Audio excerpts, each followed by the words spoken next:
Yo, this hot, this the spot, there it is, pod.com. We're interviewing the best comedians, so tune in quick and get your ears receiving them. We talking about life and life to stream right to you, from the microphone right to your home, dude. Side note, this might get embarrassing, but no, don't sweat, yo, cause there it is.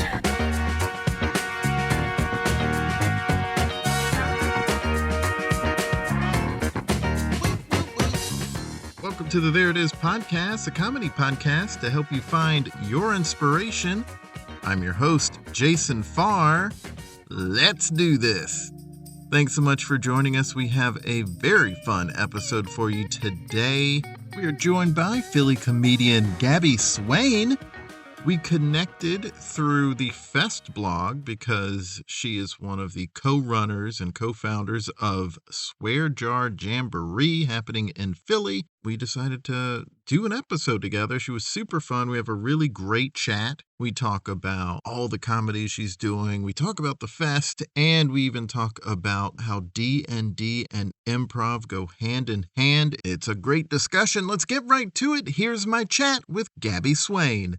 We were chatting about a festival you help run, but of course, you also do comedy. So let's talk about both, but let's start with the fact that you are from Pennsylvania, correct? I'm originally from Michigan, but all of my comedy I do time that all is... the time. No, it's all good. All my comedy influences here in Pennsylvania. I've lived here now for I think about 10 years. So I've got pretty solid So roots. I'm not too far off by saying, Not at all. You know what my brain does sometimes? I don't know.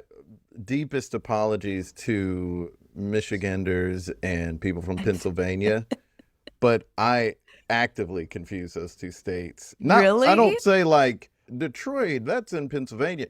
I just mean if someone says they're from Michigan, it may get compartmentalized in my brain as Pennsylvania and vice versa, unless they say Philly. If they say Philly, then I know Pennsylvania. But if I have Pennsylvania in my brain, then Michigan can get stuck and vice versa. So, well, sometimes all those Midwest states kind of blend together. So I don't blame you at all. But I am here in Philly, if that helps at all. I do live and do comedy here in Philadelphia, which is a beautiful, rich and vibrant place for comedy. Yeah. I'll tell you that much. Yeah, when I do research, I try to find out where people are from, and I think I just saw the Pennsylvania side of things. Because did you also go to college in Pennsylvania?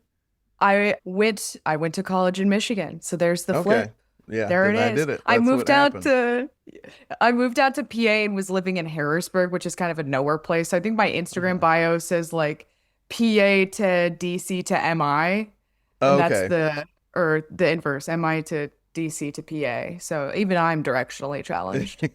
Well, people do it to me all the time, and they're like, "You're from North Carolina, right?" And it's like South Carolina, but you know what? Yeah, you know what? You're close. It's close. You're close. You got Carolina right, and it's understandable, quite frankly. Right. I guess people think of North Carolina first because it's north. I don't know. Yeah, I've never asked because it comes in anyone. First. I think North Carolina has a better cultural blueprint too. It's probably because of Charlotte, Charlotte, and maybe even Duke and Raleigh, just being big touchstones for people that they just automatically think of that. Because when I say I lived in Greenville before moving to New York, people are like, "Okay, I don't know it." And I'm like, you ever flown into the Greenville Spartanburg Airport? I'm from Greenville and Spartanburg. Well, Spartanburg is where. Nice. Spartanburg is where my boyfriend's family is from, the greater Spartanburg area. Or what is it? Shoal something? And then they went to school in Spartanburg. Shoals. Yeah. Yeah. That's wild. I know, right? I did a whole ancestry project for that. It's truly, I have this stand-up bit that I've been working on for a while that's about how one of my favorite hobbies is to look for historical tea. So anytime I have a solid uninterrupted 12 hours, which is basically never, I'll go through and I'll do an ancestry deep dive on somebody and track some new things. You can find some interesting drama in the census records. So there's something there I haven't quite figured out, but I'm working on that bit. When you originally said tea, I was like, do you mean ooh, spill the tea, or tea you drink, Oh, and you meant spill the tea. oh, I mean, spill the tea. Oh, Like yeah. historical teas from South Carolina. I don't know what Yes, they would loose be. leaf That'd is be preferred. No, it's no, just the sweet drama is tea. I thick. don't even know. Oh, yeah. Yes, of course. In the South, of course. Hmm. Oh, Um, even worse. Yeah. but you're from Michigan.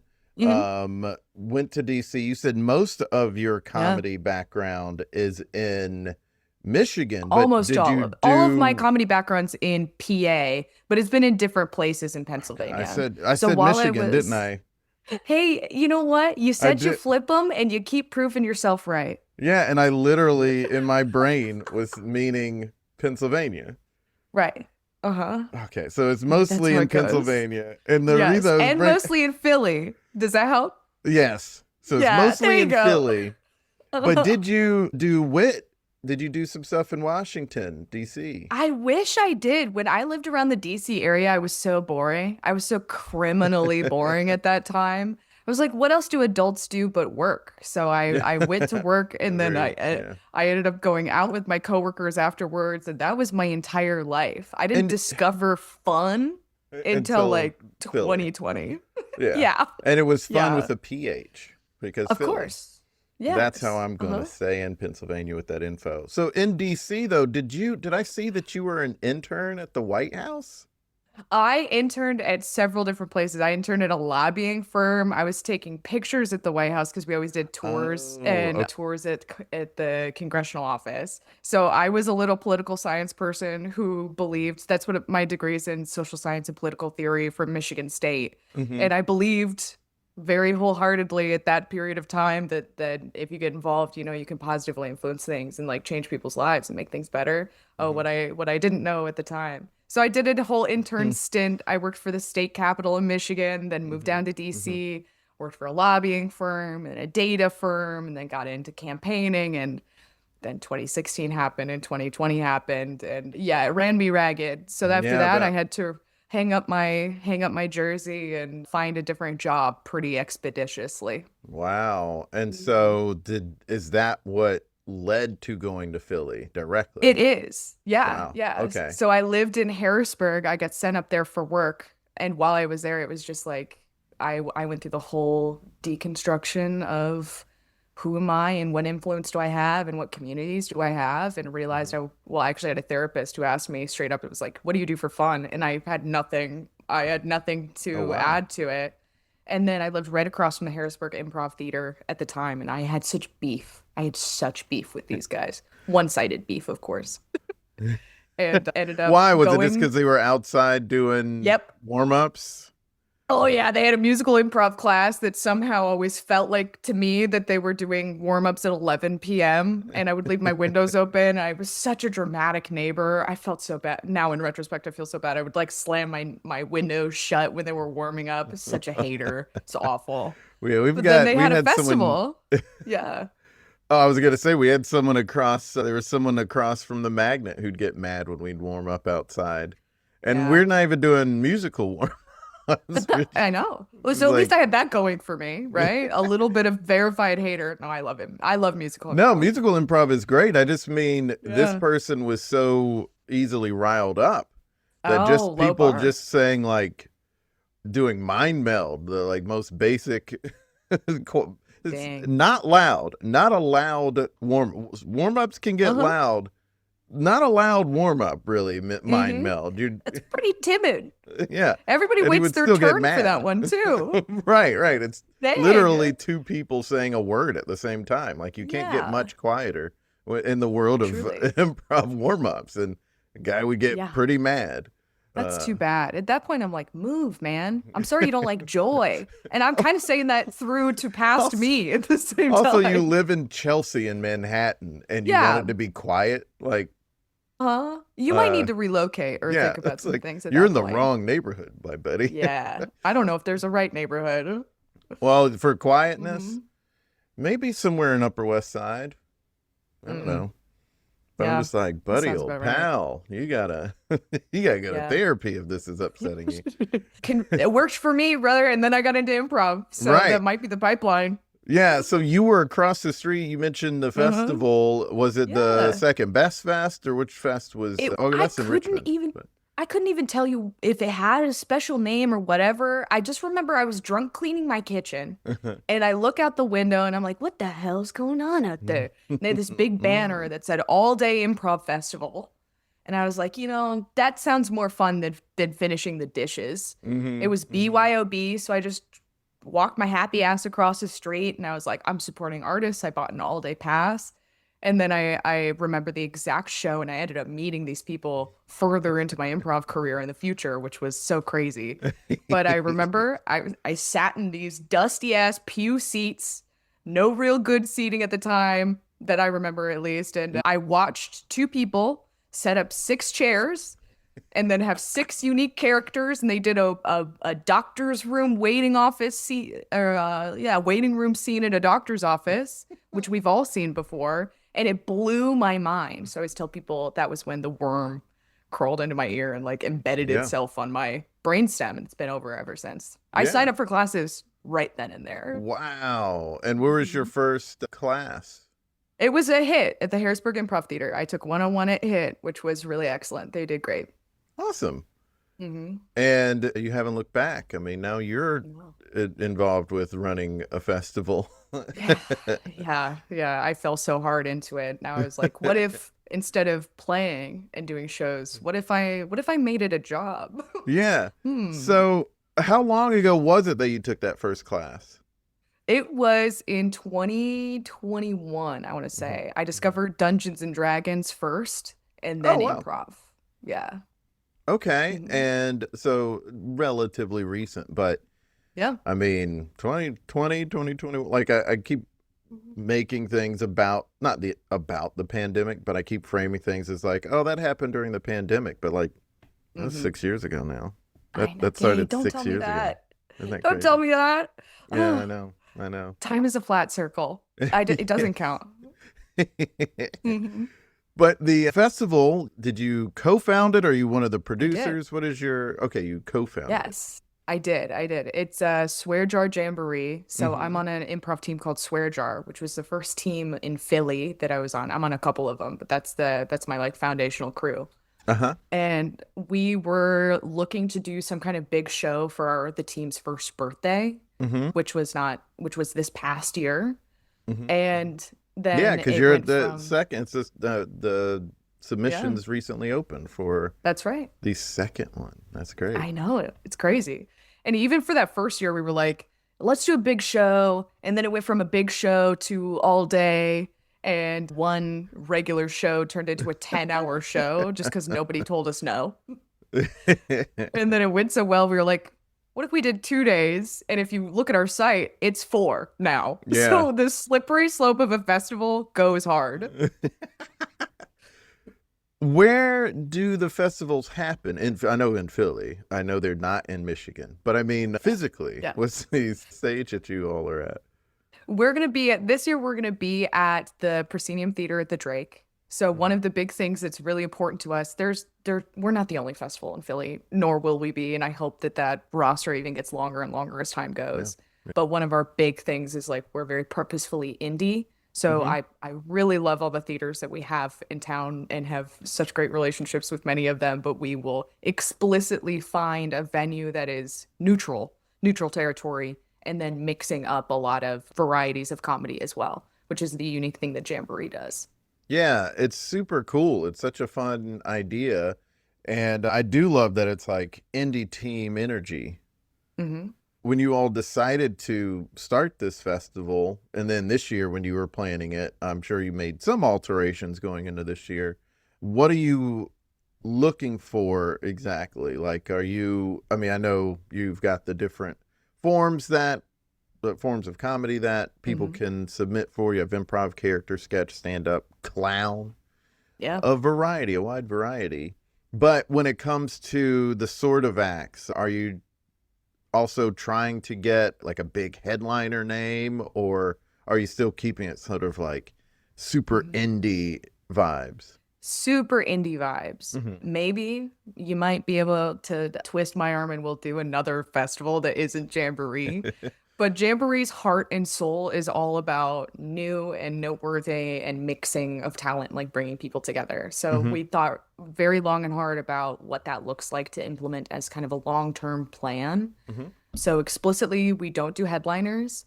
We do produced show blocks so that it's like all day shows that you can kind of pick and choose what you want to go to. And we've been so lucky and I'm so incredibly grateful. There's so many really, really amazing people in all of our communities who have stepped up to talk to us about festivals and what works for them. And we've had a lot of chats with people and are also really, really being purposeful about building community around it. So we're always looking for what is going to be interesting and unique. We're always looking for what's new as far as like established performers who have new sets that they haven't been able to find a hot crowd for or are looking for help producing, which is where myself and then my co-conspirators will come in and will help with producing the shows themselves. And then we're also looking for new teams. So because this is from Swear Jar's birthday, we have a section of the show that is dedicated to newer performers, whether that be established performers and new teams or entirely new teams from the communities who deserve to be celebrated. So we're Yeah. always looking for something like that to mix it up. And the nice thing about having produced blocks too is that we still get to go hand in hand with the audience. And you know, I know that our new teams are going to do a really excellent job, but improv can sometimes not be always super great. So we Hmm. still are cognizant of providing a great experience for our audience and have great produced blocks that combine our new people with other noteworthy things and mix stuff up. And we did a lot of thought about how to do show running to make sure that Sure. you want to go and our performers want to go too. Yeah. When you say produced blocks, is it like Mhm. with fringe festivals where the artist is like they get their slot and they produce it the way they want, or is it something else other than It's that? a little bit of a combo. We do have a Okay. couple. So the applications are open until April 18th. So there's a lot of room still for what it's going to be. We will schedule it around the people who end up getting accepted into the festival. But for Hmm. example, last year we did sections that had certain themes. So I had Matinee Mayhem, which was as crazy as a mix as I could possibly do, kind of like giving the audience whiplash with fun stuff as much as I could Hmm. at the very beginning, and then it was earlier in the day, hence the name. And then we had the Improv Gauntlet, which was my favorite set of the mini fest last year, where we had character actors be our judges, and we had improvisers like go on a head-to-head duel, of course. And then while the judges were tabulating, we had this really excellent clown performer come through and do stand up for us. So they're encapsulated shows that you can watch as like a single thing that have some kind of Ah, okay. either common thread through them or have a bit part to the block itself. We will Gotcha. also probably have some longer shows that we'll schedule things around too. So Okay. if I get my way, there's a couple of people who I'm hoping we nail and a few things that I'm looking for the producing this year that will be pseudo headliner, but not really, where we'll have Right. one main act and then things that go around that one main act. So, Mhm. no, like no, like Ben Schwartz and Friends kind of Not quite, show. not quite. Although next year, who knows? Right? Who knows? Who Who knows knows? what next year will look like? But we put a lot of work and effort not only to go through all the submissions and try to figure out who's going to be a great member to add on, but Oh then yeah. what shows are we writing that goes around that? Oh, cool. Mhm. Very cool way to produce a show and to get that out there and to like celebrate people for their, like maybe newness even to improv. Yeah. Yes, yes, yes, yes. We want to be a big mixer. So there's a bunch of ways to do that. Yeah. Oh, that's super sweet. That's awesome. Mhm. So you said Swear Jar was your first team that you got to be a Mhm. part of. Before that, when you started doing improv and doing comedy and started developing more and more, did you have a particular approach that you love? Are you more relationship based? Are you more game centered, Mm. more character centered? What is your comedic style, would you say? My personal comedic style continues to evolve. I Ah, yeah. originally got into improv or at least I had thought the justification I gave myself when I signed up for classes to begin with was I wanted to be a better dungeon master because my first love is D&D and role-playing games. That's my first love. And you wanted to be the part when you do dungeon master. Yeah. Is that how you say it? That's dungeon mastery? Mastering? Is it? Sure. Game making? Yeah. Awesome. Is that typical that people sort of get in character for that? Oh, yeah. Really? Well, there are styles, like the way that there's styles of comedy, there's also like styles of DMing. Okay. So you can get people who are like, oh, the barmaiden says you have to go west. And then you can get people who are, I am the goblin and come into my lair. Like, there's a whole wide range. I am a little bit more the second one. Okay, awesome. Yeah. Well, that's cool. No, I hadn't thought about that, but it makes so much sense. So that's why you got into it. So you see that you have your character approach has really gotten you into and the thinking on the fly. Right. And I hate doing homework. So I was like, how much of my games can I make up on the spot? Yeah. That's really what it came down to. I didn't want to prep, so I was like, let me get really good at making shit up. It's worked out nicely. That's all I'll say. I hadn't thought about that aspect with D&D. About how, like, you have to have a little bit of a story there. I guess I always assume people are just reading.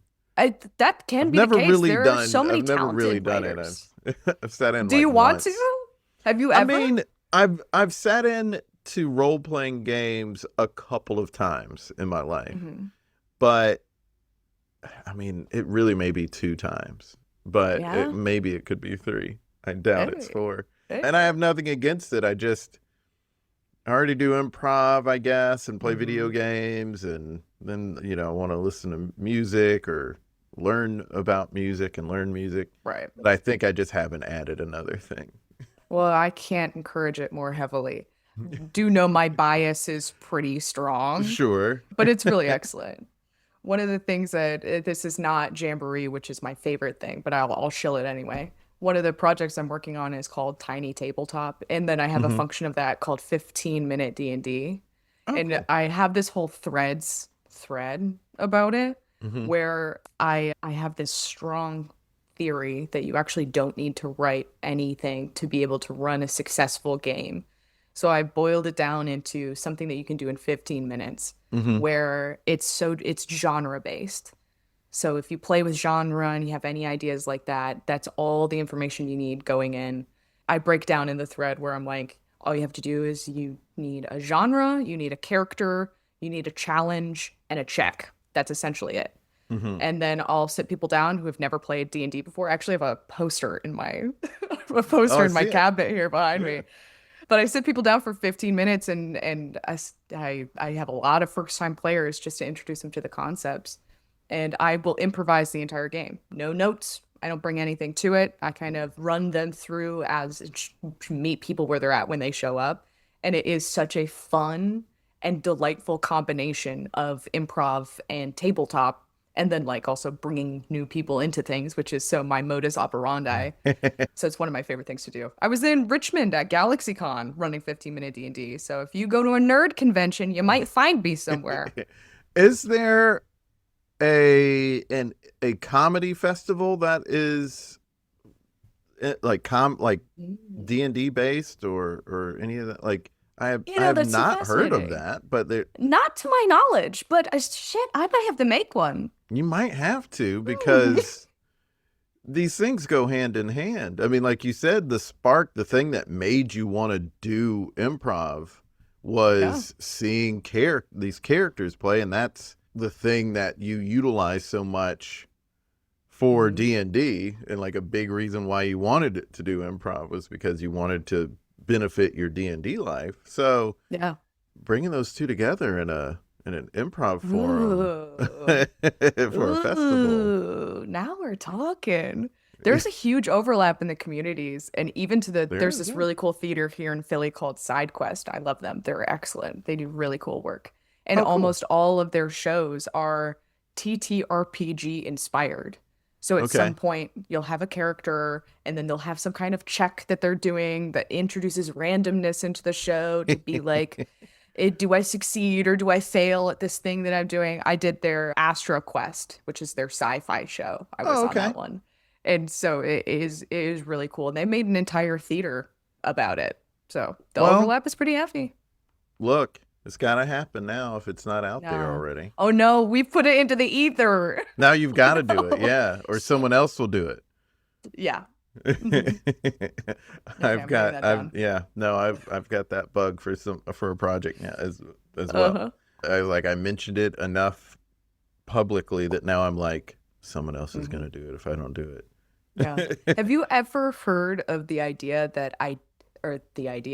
the concept that ideas are in themselves things that Yeah. have legitimacy, and that Yeah, if you do not take care of it, Yeah. somebody else will get the idea? I learned it from Big Magic. Have you read that book? I have not, but I probably got it from somebody who did. Yeah, it's Elizabeth Gilbert wrote it, and she Mhm. was saying, like if we don't action these ideas that come to us, then they will They'll leave leave us you. and go to someone else who will do Yeah. it.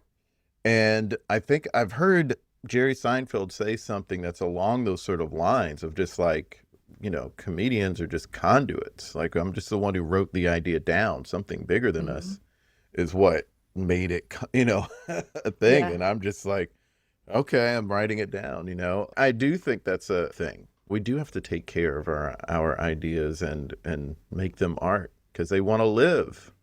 Hmm. Yeah, I could not agree more heavily. And a lot of the like Philly improv scene, or at least the circles that I'm in, we will joke about being beset upon by the muses. So oftentimes, in class we talk about group mind. You want to get to Hmm. that point. Mind meld is my absolute favorite warm up. Not everybody likes it. It's my favorite, and I'll die on that hill. I love Mind Meld. That was Yeah. the last house team I was on. That was our go-to. It's a great one. Really? Yeah. I've heard, I think it's a valid response, but I've heard from some of my collaborators on different teams where they're like, I don't want to do a warm up that's competitive. And I'm like, okay, and I want to win. What about it? That's fine. We win together. We didn't And it look just at it never as came off that. competitive. Neither Yeah, did like I. to me it's just we're trying to get Mhm. to That group two mind, people doing a right? thing together, Yes. and it's You want to based off of pull what from everyone else did.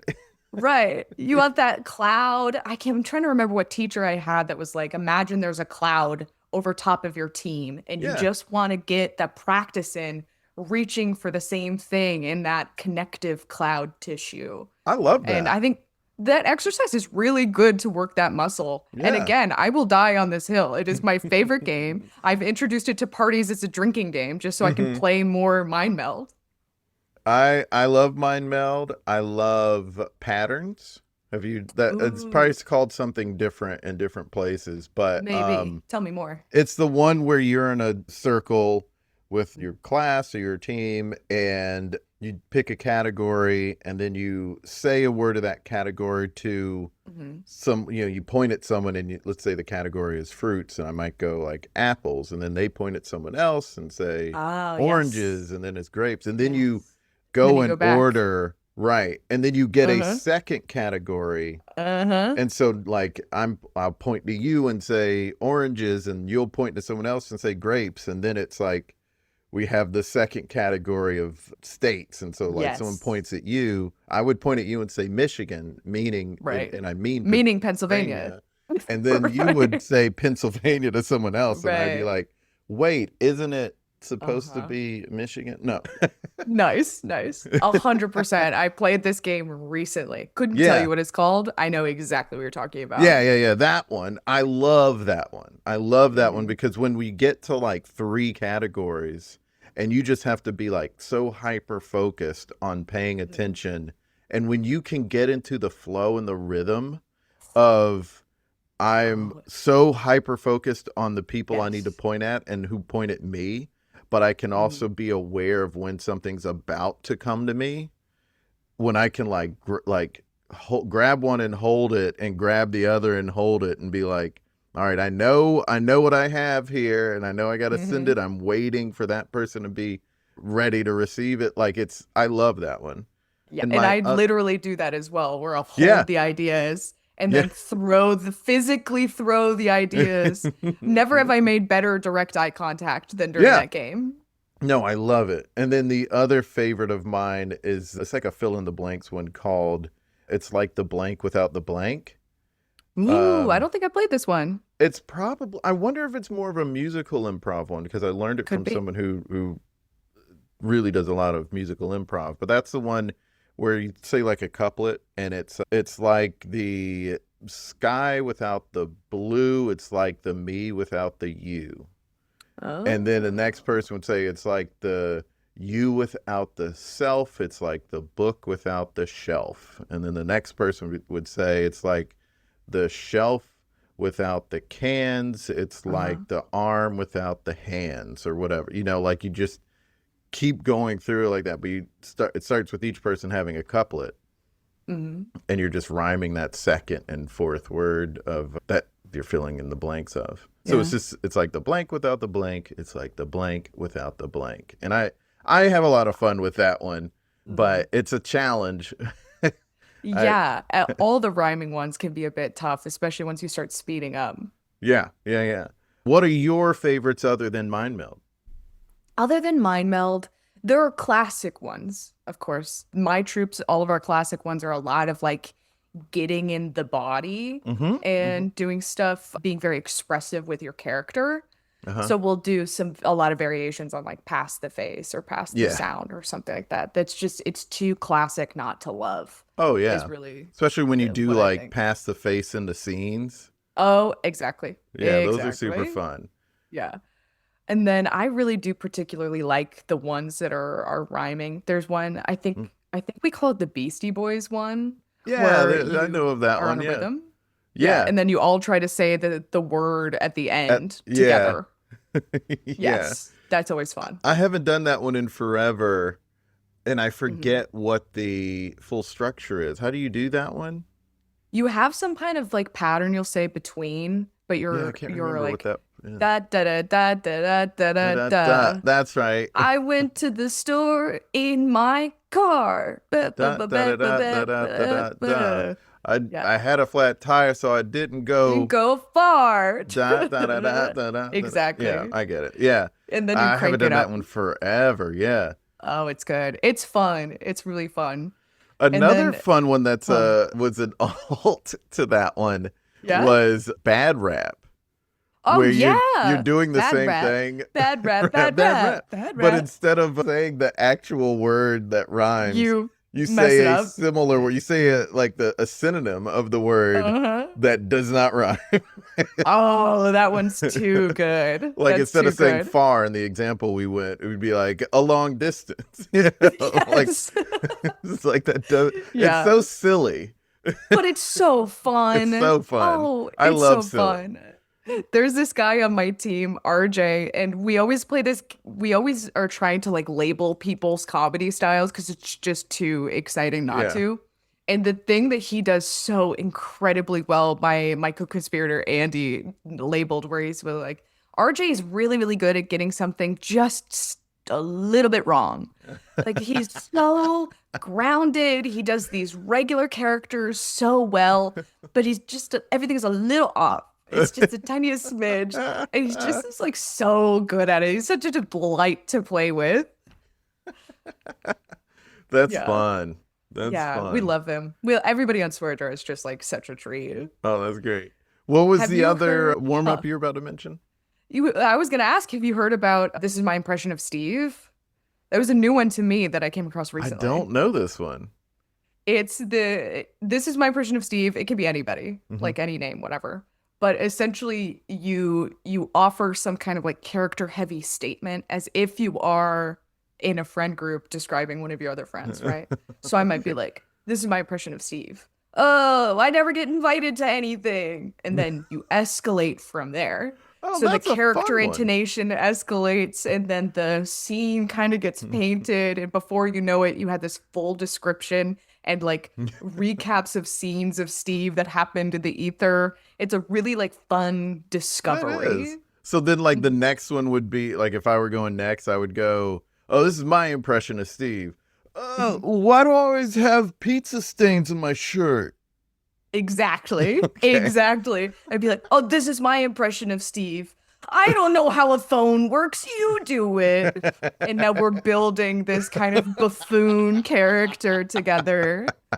Exactly. This is my impression of Steve. Oh, wait. The left shoe goes on which hand? Yeah. Yes.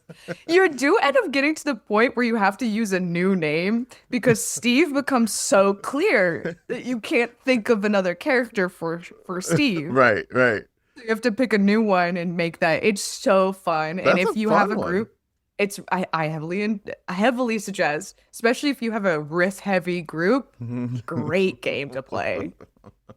Yeah, that's great. That's excellent. Yeah, it's a good one.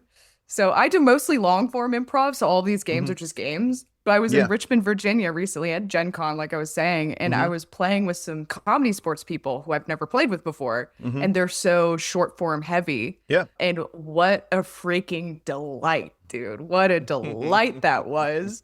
It was nice to go out and be like, hey, minute 30 seconds, this scene is done. I can't wait to blow this shit up immediately. So it was a nice, because I'm in a duo as well that does these long character based Oh yeah, plays you that do are like really you gotta grounded. like draw it out when you're doing duo long Yeah. form improv. Yeah. Oh, 20 minutes of two people on stage? Yes. Yeah. Oh my God. It is a journey, but it was such a needed like exercise because I hadn't been so deeply character relationship focused in so long. So I'm like really running the gambit. I'll say that for sure. That's fun. hmm What kind of long form does your team do? Like what I form? have our Swear Jar team. We just graduated into Harold. No Oh, one's cool. ever done that before, Oh right? wow. How could that go wrong? Love that. So, What and were we you doing before previously that? we were trying out a lot of forms. So when Swear Jar first started, we didn't have a coach for a really long time. We were just having fun, and we were trying to like mix and match different things into our Mhm. own forms. And we're doing monologues, and then not doing monologues, and now we're doing a living room. It's a whole Mm. thing for our openings.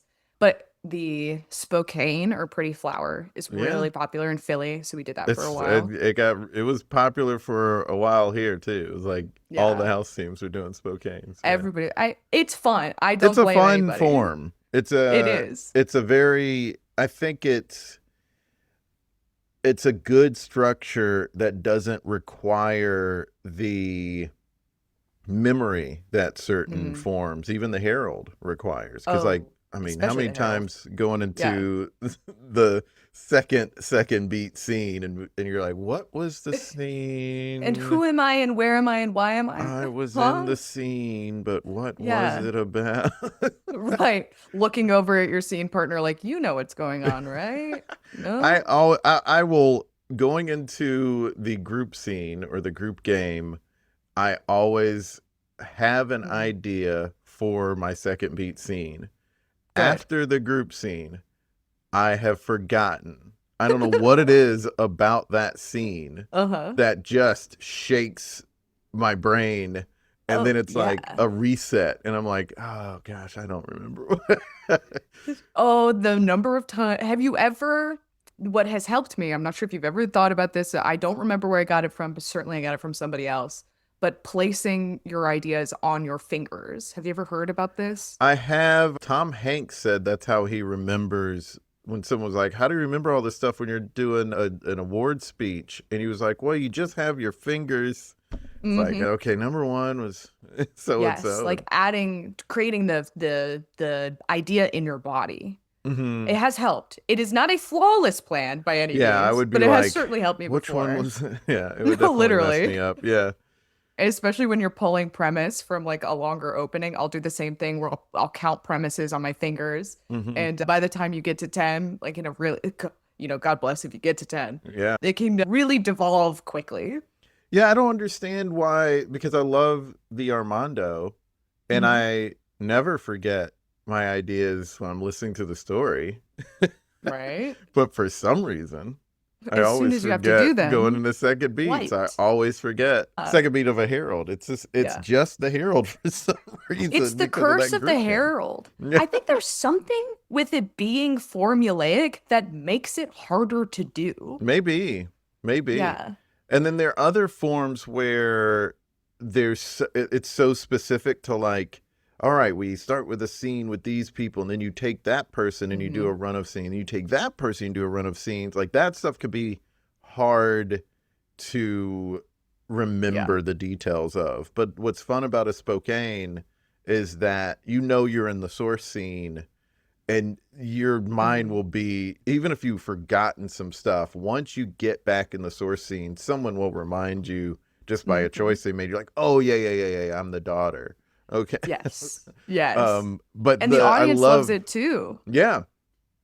I love that it's like we can deviate for a second, for a bit, and then just go back to just grounded scene work or whatever. Right.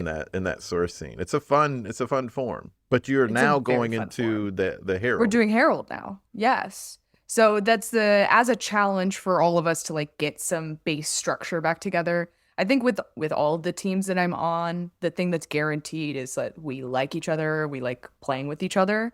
So it's just a matter of like, what do you want to get out of each one of these like artistic ventures, right? And Swear Jar has now gotten to the point where we're like, we want to really do the exercises and like really try to grow with the time that we're spending with our coaches. So we figured Herald was hard, and that would be a great place to start. But the duo is much harder. And then I'm also on a team in New York as well. And that one we do a montage with a interview opening, which is always very fun. And there's usually something that, we'll mix and match it up a little bit. But that team is it's a little bit bigger and like way faster plays, way wilder pulls. We're mostly doing bar shows. That's kind of the audience. And it's all of the teams I'm on are just like a really rip-roaring good time. Amazing. That's great. Well, super fun stuff you're doing. Yeah. And it's also just cool to hear because it's so easy for people to forget once they've been in improv for a while, like the joy that it brought them and why. And I love that that's something that's still like at your fingertips here, because it just sort of reminds me of those early days. This conversation's really reminded me of the early days of improv for me. So it's been nice to chat about. We're at the end of the episode now, oddly enough. So it's gone by so fast. I know. Chatting about making stuff up really does make the time fly, huh? Yeah, I know. Just like having fun with bits and scenes. But let's remind people about the Jamboree. When is it happening? Swear Jar Jamboree is going to be happening from July 9th to July 12th in Philadelphia, Pennsylvania. We will be at the Proscenium Theater at the Drake, which is nice and downtown, so it's beautifully centrally located.